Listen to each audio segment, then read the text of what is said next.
Tonight on Nightstand, I'm a monk. People say you monkey around. it's sex scandals in the church. He took me in the rectory. Let's put a plug in that kind of thinking right now. Then, Celebrities in stardom. I recently rented you in chain bosoms and unchained bosoms. Shame on you, Dick. Cindy Williams and Dennis Miller guest star in a knockdown, drag-out look at fame. And now, the host of Nightstand, Dietrick. The clergy, men of the cloth, we count on them to be holier than thou. But when you strip away those robes, what do you see? Well, if you ever got into a game of strip poker, you know. And nobody knows more than our first guest. She came to prominence a few years ago when she first went public about a string of affairs with several religious figures. She's now detailed all these affairs in her new book entitled, Oh God, oh God, oh God, Don't Stop. Please welcome Beth Ann McClure.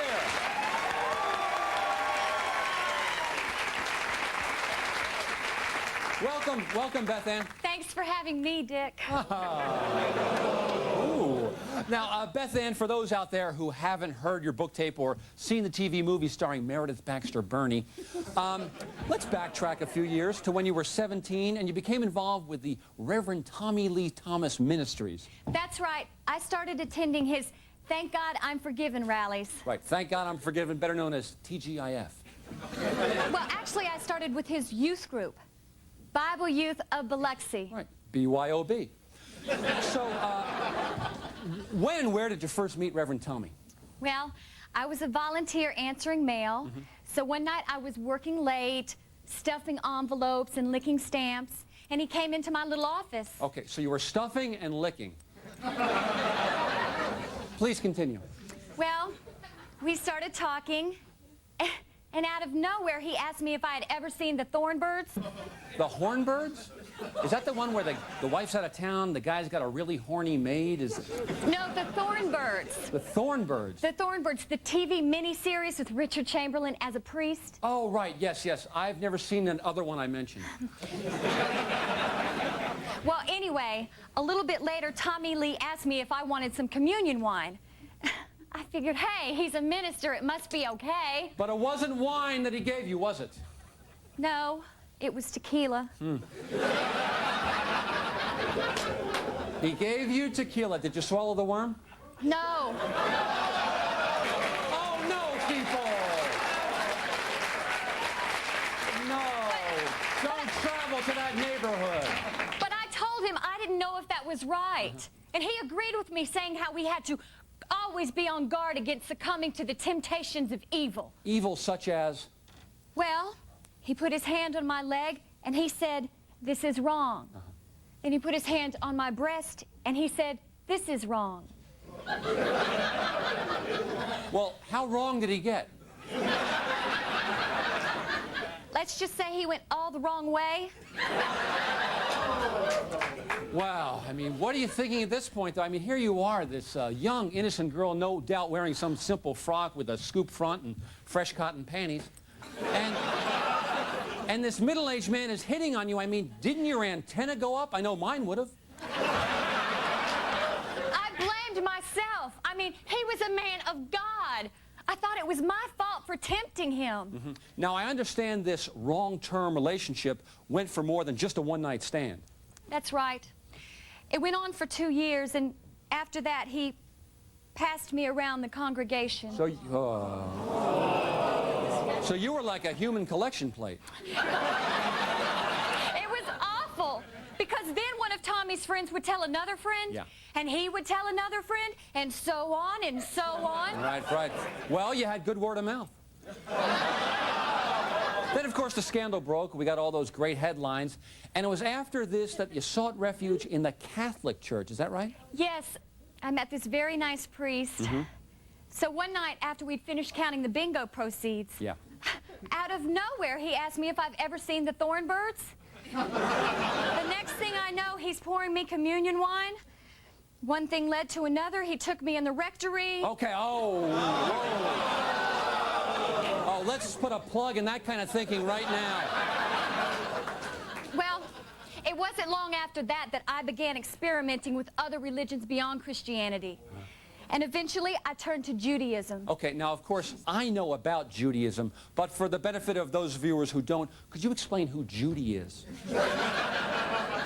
No, Judaism, I became Jewish, a Jew. Oh, Gesundheit. Then what happened? Next, I met this rabbi. So you got a minister, a priest, and a rabbi. Did you guys go into a bar? No. One night, though, this rabbi and I went to a Seder, and after everybody else left, out of nowhere, he asked me if I'd ever seen the Thornbirds. Uh-oh. Next thing I know, he's coming on to me. He put his hand on my tuchus and felt my kishkas. Oh, my God. So at this point, you're running low on religion. I didn't want any more religions. I mean, as far as I'm concerned, they're all hypocrites. Yeah. That's when I decided to beat them at their own game. So I cashed in, got an agent, a new body, and started making as much money as I could posing naked anywhere I could. Oh. It did wonders for my self-esteem. Oh. What a positive person. Okay.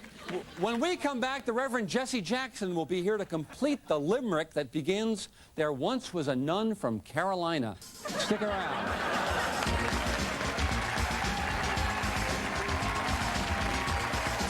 Love the feel of coarse rope on your soft, bare bottom? You could be a guest on Nightstand. Call 555-DICKY. On the next Nightstand, tragic trick-or-treat stories. Okay, you're a white guy living in Harlem. It's Halloween night. You decide to dress up as Al Jolson. Then what happens? Find out on Nightstand.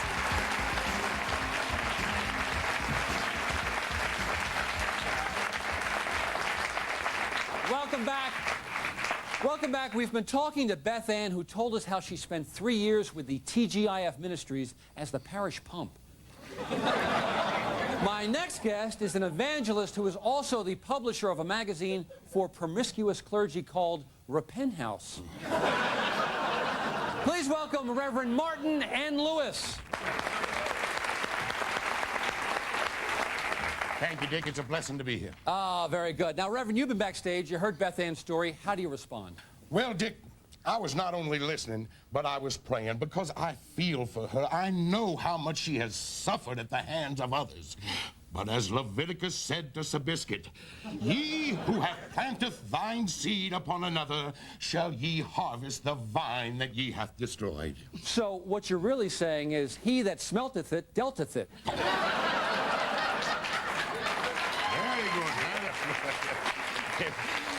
That is a big amen, Dick. Now, you, more than most men, understand how easy it is for a minister to stray. Is that right? Well, ministers are people too, Dick. We have faults and flaws. We pull up our pants one leg at a time. And you take them off even faster. Well, exactly. That's exactly true, and no one knows this and hurts more than these men. And you would know about this from personal experience, am I right? You have strayed, is that correct? Yes, indeed, I have, Dick. But all I can say is I am a man. I have foibles. Well, I'm surprised you can sit. Where exactly did this happen? Well, Dick, in my case, it happened outside Atlanta. You see, I was down there preaching a revival meeting, and I'd been away from my lovely wife for about 6 weeks. And I'm telling you, all of God's juices just started building up in me until I thought I was going to be like a volcano and erupt. And then it happened. There they were, right there. 2 lovely young women sitting in the front row. Ooh, a couple of real Georgia plums, all right? Oh, amen, Dick. Ripe for picking. But I tried to ignore them, but I'm only a man. Yeah. So then after the service, we got to talking, and, well, one thing led to another, and I don't know what brought this on, but all of a sudden I asked them if they'd ever seen the Thornbirds. Man, I gotta get this movie. Then, before you can say, "Give till it hurts," I sinned. And then I sinned again and again. I let down my wife. I let down my children. I let down my entire basic cable TV congregation. All because I let down my trousers. Oh. And who can forget those photographs of you with that really unattractive prostitute who claimed she tied you up and spanked you and changed your diapers? I mean, that must have been embarrassing. Not till I got caught. But then I asked the Lord for forgiveness. I told him, Lord, I have sinned. And he made it easy to tell everyone just how sorry I was and how for a small fee they could individually hear me give a heartfelt apology on my 900 number.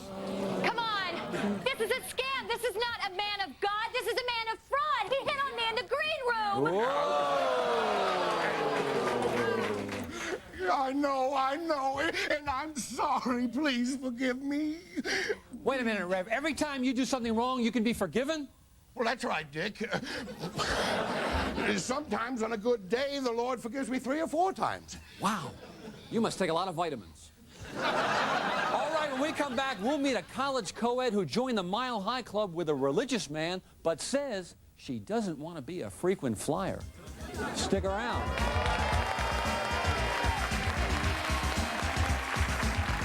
Celebrities in stardom. I recently rented you in chain bosoms and unchained bosoms.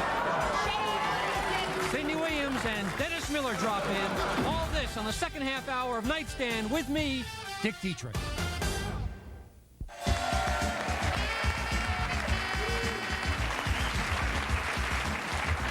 Welcome back. We're talking about scandals in the clergy. Now, many of us have sat on an airplane next to a crying baby or a really fat guy with BO.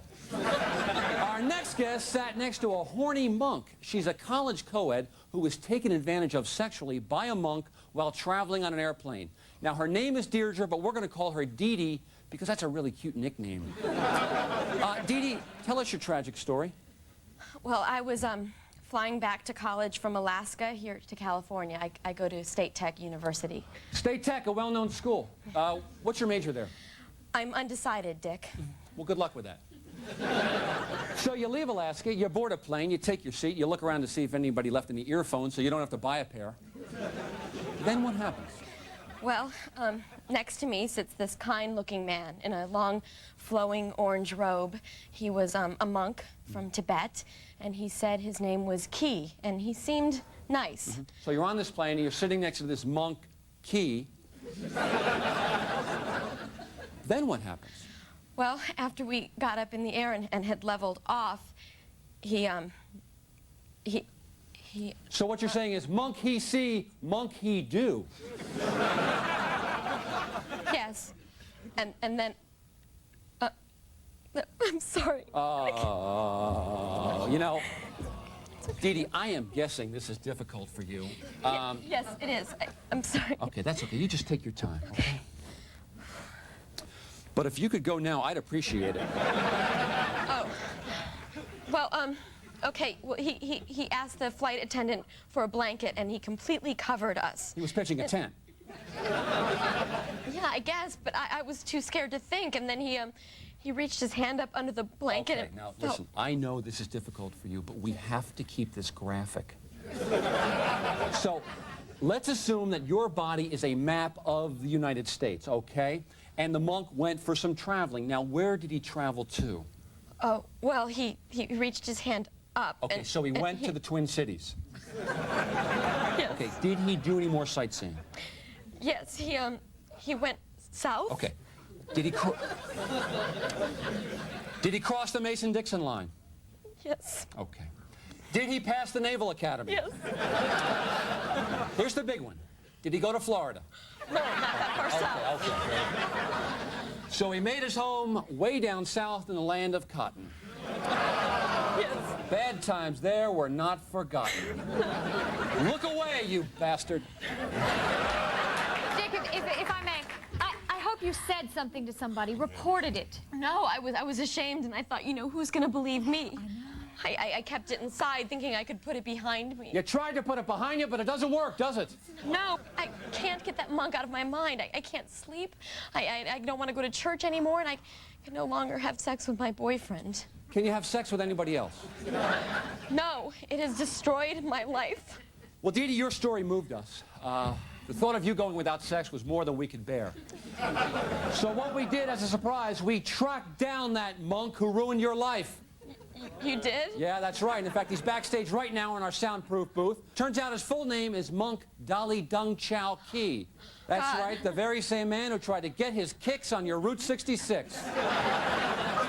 Now, he thinks he's here to talk about Tibet and to get a monk makeover. But we're going to surprise him as you confront him. Dick, I really don't know if I could go through with that. The memories. You'll have to do it sometime, Dee Dee. I know, I just feel like... You have to face this and get on with your life if you ever want to be normal and have sex again. And we don't want to help you with that, huh? I agree with her. I agree with this young lady 100%. You've got to get this out into the open so that he can apologize and beg for forgiveness. Okay, Dee Dee, you heard what the experts say. Audience, what do you think? Should she confront him? Yeah. All right.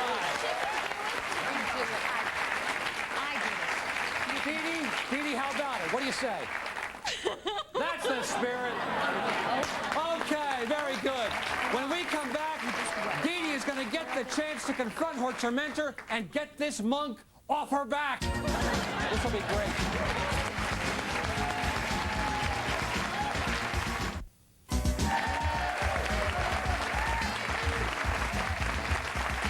Thank you. Okay, we're back with our topic, soiled cloth scandals of the church. With us is Dee Dee, who was groped on a plane by a monk and now becomes hysterical whenever she sees this picture. But we've convinced her she must confront the man who robbed her of her youthful innocence. Isn't that right, folks? Okay. We're going to get this done, Dee Dee. Oh, you know what? You've got some mascara running. Miller, can we get some towels out here? I want you looking fresh when this monk comes out here. Very good. You know, you might want to blow your nose, too, because unfortunately you got one right. Oh. You got one right there. Like a piece of Spanish moss. Anyway, you take care of that. I'm going to go back. Miller, can we come in here and get this cleaned up? I'm going to go back and get the mug. This will be just fine. Now, remember, folks, he's in our backstage soundproof booth. He thinks he's here to talk about Tibet and to get one of our popular monk makeovers. So let's see what he says. Hello, Dolly. Oh, hello, Mr. Dietrick. How are you? Welcome to the show. Thank you, thank you. Well, you think you're ready for this? Oh, very ready. Yeah. Do you think I will get facial? Oh, I think you're going to get the works. Yeah. You're going to get all your bases covered. Okay, folks, here he is, Monk Dali Dung Chao Ki. I don't understand. I don't know what's... Okay, listen, why don't you head up on stage and take a seat there next to Dee Dee, who I think you already know. Oh, no. I don't think so. But it's a pleasure to meet you.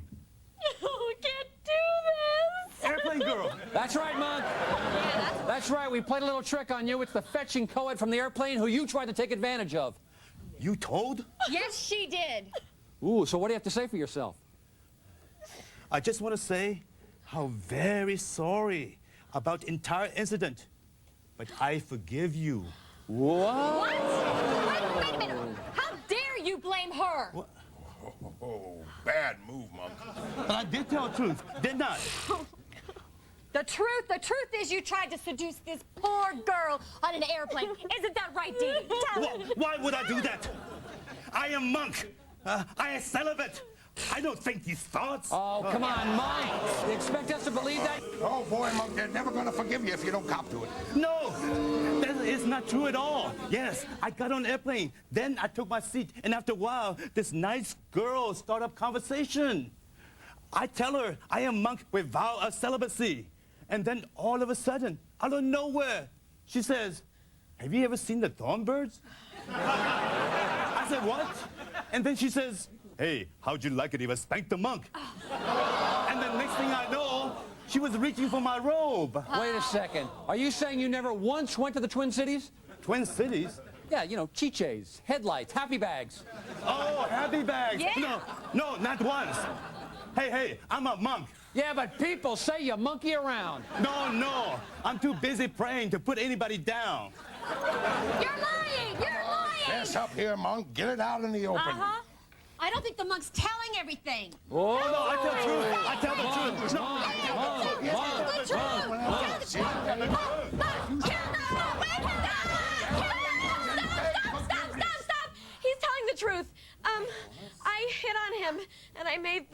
hang up. Dee Dee? Sorry. Dee Dee, why would you do something like that? Because I wanted attention for a change, and I wanted to become famous, like Beth Ann or Tonya Harding or Divine Brown, and I wanted to become famous the only way you can become famous these days, by being in a scandal. Oh. Sorry, Dolly. It's okay. It's so right. I'm sorry. Me too. I'm sorry. Please forgive me. You know, Mug, I had a feeling this was going to work out for you tonight. Yes, I am glad too. I just hope that Dee Dee can get to a happy place in her life. Thank you.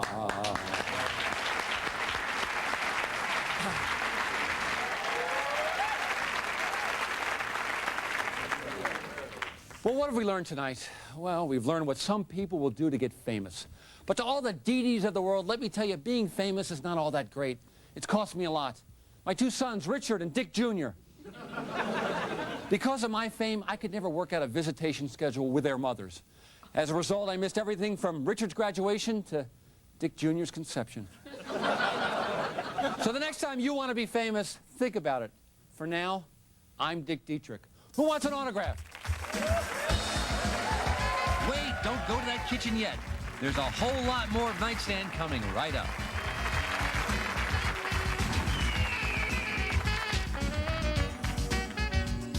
Celebrities. We see their movies, we listen to their music, we lie just to serve on their juries. But is fame limited to the well-known? Tonight we're going to shed some skin on this question. Layla Downs first became famous the second she met Sly Stallone on the set of the third Rocky film. Now she puts forth all the details of that relationship. Miller, that's good writing. Anyway, she details all the details of that relationship and ones with Billy Idol, Eric Estrada, Jose Canseco, and the artist formerly known as Gallagher. All this in her new book entitled My Nights Under the Stars and My Days on Top. Please welcome Layla Downs. It's a true pleasure to be here, Dick. Oh, great. Now, Layla, over the past 10 years, you've had more celebrities going in and out of you than a parking space at Spago. How do you go about meeting all these celebrities? Well, actually, Dick, it's as simple as A, B, C, D. Accidents bring celebrity dates. You know, I've heard of accidents bringing celebrity children, but never celebrity dates. How's it work? Well, what I do is I create an accident with a celebrity, and I make him think he's hurt me. And that gets him interested in my well-being real fast. Ooh.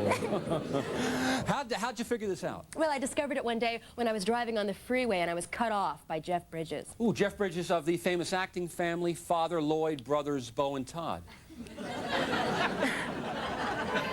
I bruised my shoulder. It was nothing serious, but he was very concerned, and he ended up asking me out on a date. Ooh. So obviously this theory of accidental contact has worked for well. In fact, you detail all these encounters and many others in your book, which reads like a who's who of who.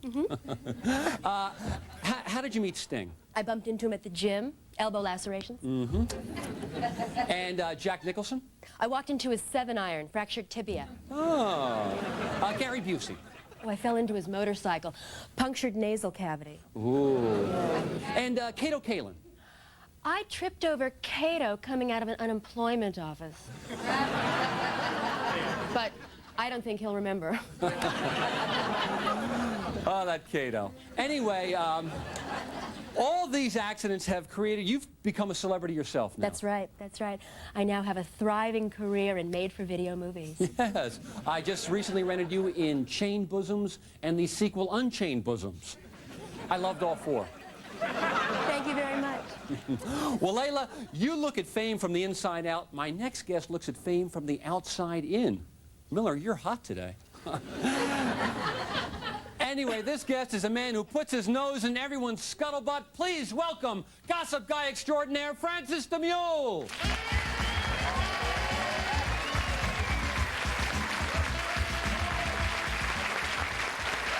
Hello, Francis. Hello, Richard. You are the guru of gossip, the Raja of rumor. What's the latest from Tinseltown? Well, dear, Based on the success of Hugh Grant's movie 9 Months, all the studios are hot on the concept of the pre-opening scandal. So look out soon for Kevin Costner to be caught smoking crack with an underage transvestite. But tell us about the gossip game, Francis. How do you nab the blab, dig up the dirt, scoop up the poop? That last one's rhetorical. Fortunately, dear, everyone has a story they're only too willing to sell. Towel boys, bus boys, cabana boys, paper boys, box boys, errand boys, fly boys, sailor boys. I'm sorry, dear, did you ask me something? Actually, I didn't ask you anything, but you obviously love your work. Oh, yes, sweetheart. You see, there is something special about being around people who are so special. Well, if they're so special, then why don't you report the truth about them? Well, I report nothing but the truth. Like your new breasts.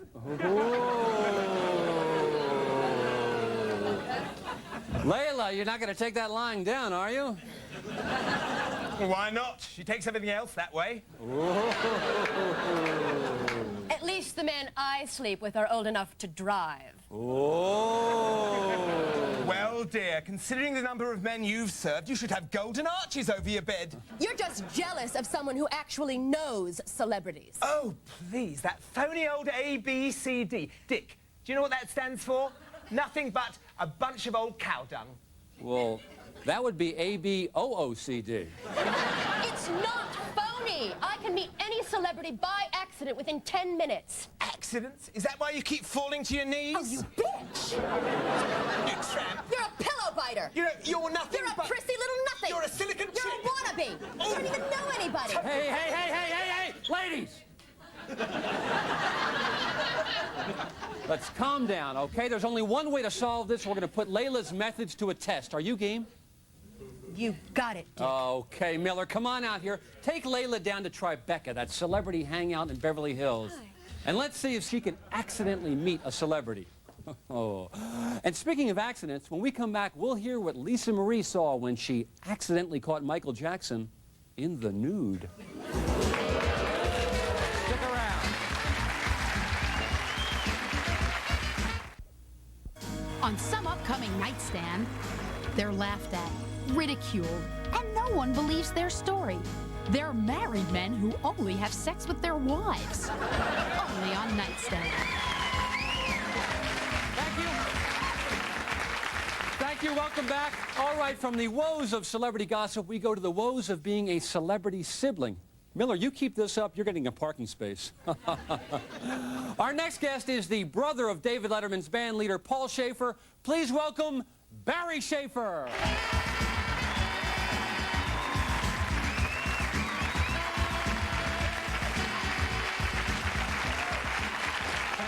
Thank you. Welcome to the show, Barry. Thank you so much, Dick. Thank you. So, Barry, you are a musician like your brother, is that right? Yes, I also do the music thing.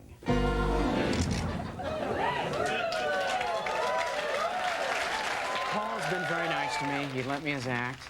In fact, he even let me dig this organ out of his trash. Well, it's boss that you guys get along so well. But, Barry, let's take off the bloody gloves that don't fit. In your book that was never published, you describe yourself as a miserable failure. Now, who would say that about you?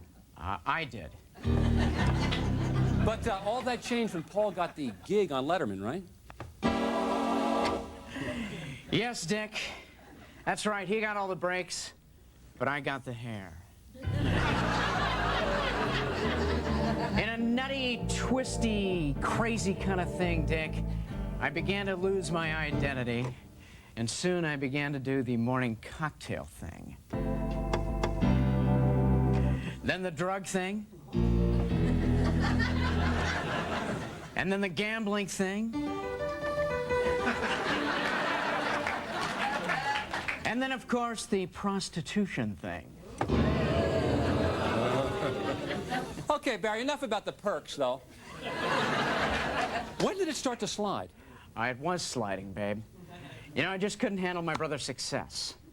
But luckily, I found help. I found a place where I could get some help.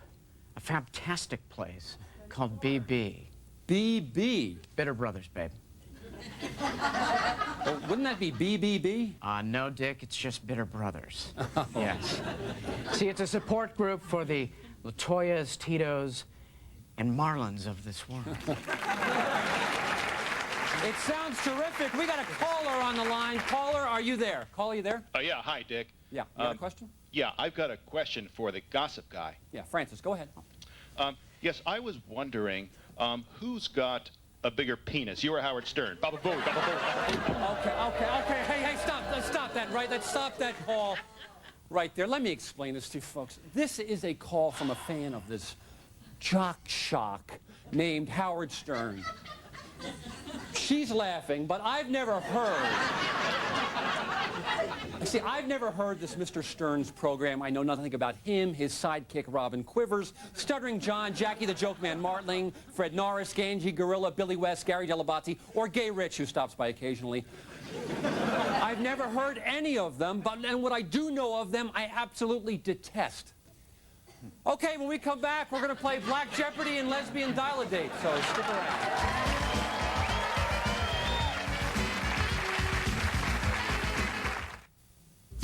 Have you or a relative ever made love to President Clinton? If so, give us a call.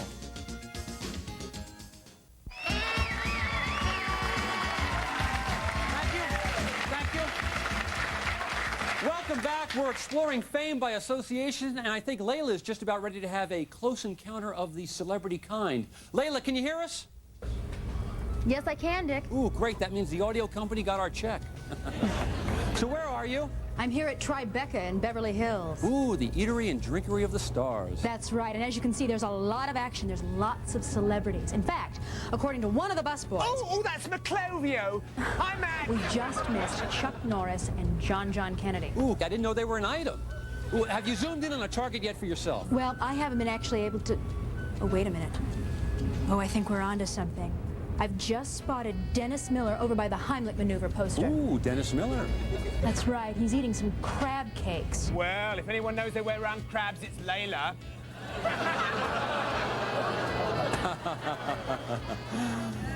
All right, Layla, we're going to get you set up. We'll check in with you in a little bit, okay? Gotcha.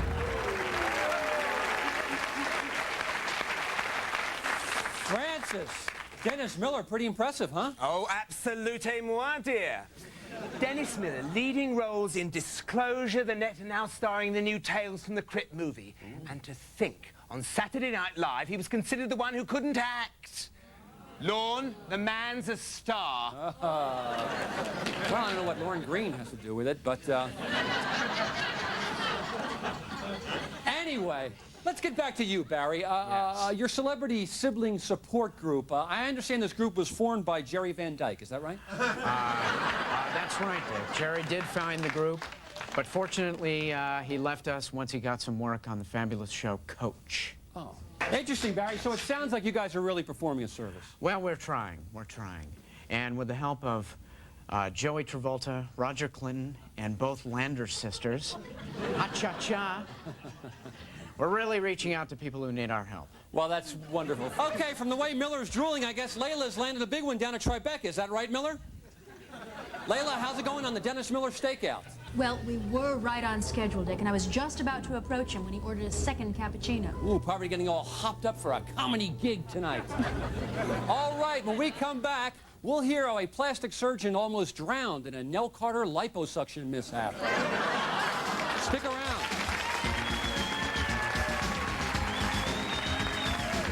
On the next nightstand, we play Illegal Alien Star Search. One lucky immigrant is going to win a green card. Har du så livet expected? Kado Kalen? Then, If I say I'm a whore, I'm a whore. teenage hard-body prostitutes. These tricks are not for kids. Phil Hartman plays Illegal Alien Star Search and get hooked on hookers. All this and much more next week on Nightstand with me, your host and friend, Dick Dietrick.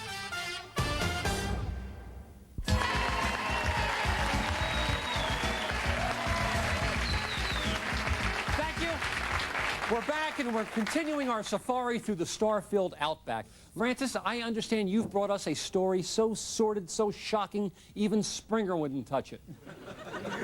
That's right, Dick. So, of course, I brought it to you. Well, thank you. I appreciate that. So what have you got? Well, Dick, this is the story of a woman who came to this country with nothing but a few pesos and a recipe for flouters. You know, I'm curious. How many flouters in $1? I don't know. Anyway, this woman took a dream job in Beverly Hills and found herself in a hellish nightmare that drove her to tears just thinking about it. Ooh, that sounds terrific. Folks, let's bring around. Please welcome Miss Blanca Verde.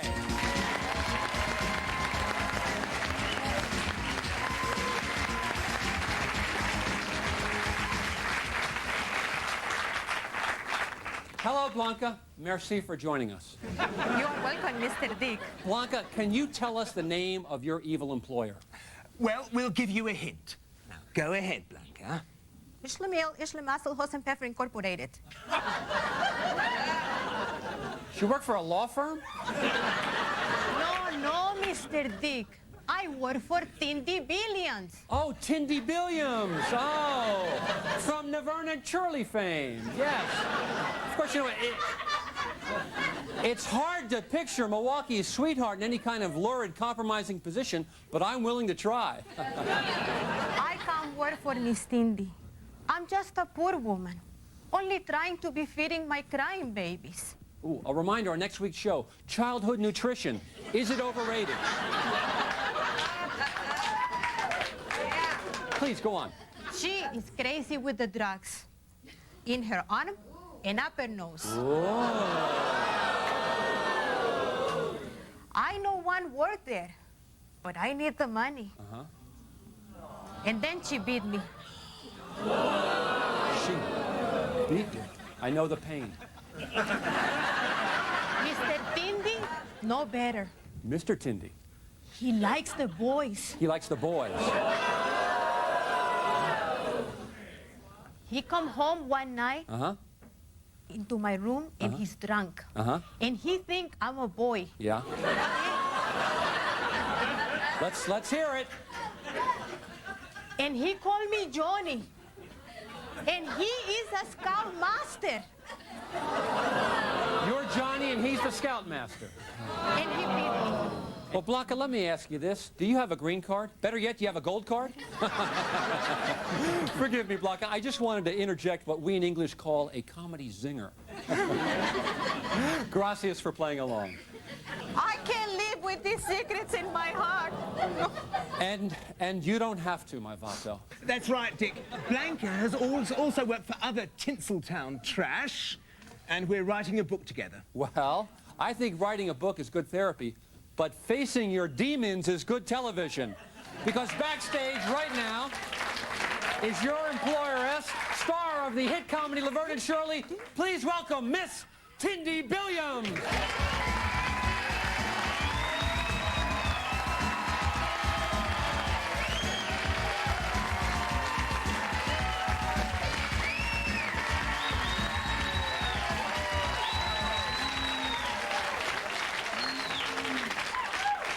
Welcome to the show, Cindy. You probably know Blanca. Blanca Cindy, Cindy Blanca. ¿Dónde está la biblioteca? Hello, Blanca. I hope you're enjoying your 15 minutes of fame. And now that you've had the thrill of spreading these vicious lies about me and my family, why don't you tell everybody how I paid for your full medical coverage? How I got you your green card. How I put your son Nacho through chiropractic school. And now, Blanca, I would like everything back, and I mean everything.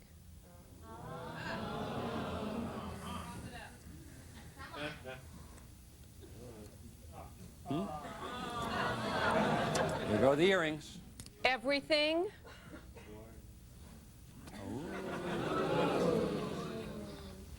You're forgetting something. Take it off.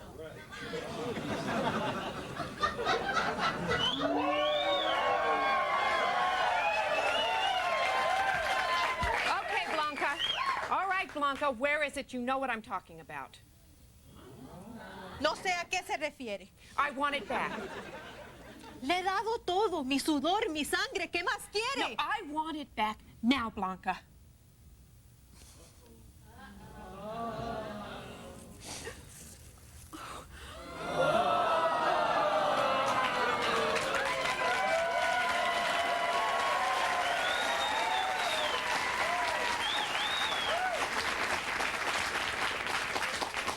Boo-boo kitty.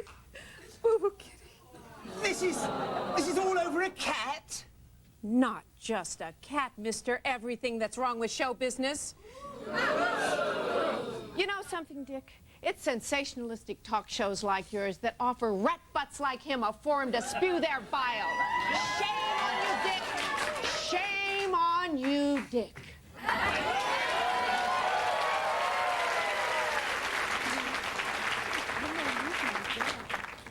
Hey, Cindy, any TV projects coming down the pike?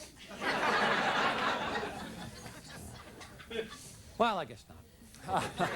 Well, we've had a pretty action-packed show so far. Not much left to do but check in with Layla. Layla, how you doing down there? I'm getting ready to make my move, Dick. Yeah, I think we just heard that a couple of minutes ago. There's Dennis. Gotta run. Ooh, there's Dennis Miller right there. Okay, good to see There he you. is. All right.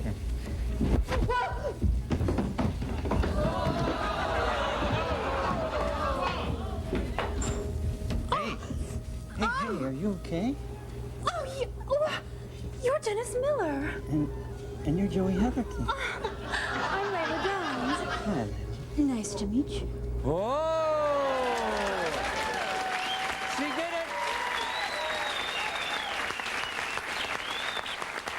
She did it with a couple of minutes to spare, but remember, folks, Layla is a professional. Don't try this at home. So what have we learned about fame? Well, we've learned that fame is usually limited to the well-known. And that fame is fleeting, and that the famous shouldn't hire illegal aliens. But there's also a downside. You see, people are always watching you when you're famous, and as a result, things you take for granted are hardships for people like me. For example, I can't buy Preparation H without people gawking at me. I can't stiff a waiter. I can't hang around a Catholic girls' school waiting for that 3 o'clock bell.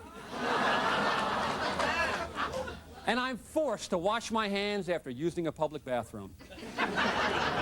So the next time you're standing in line to buy some hemorrhoid cream, think of me. For now, I'm Dick Dietrick.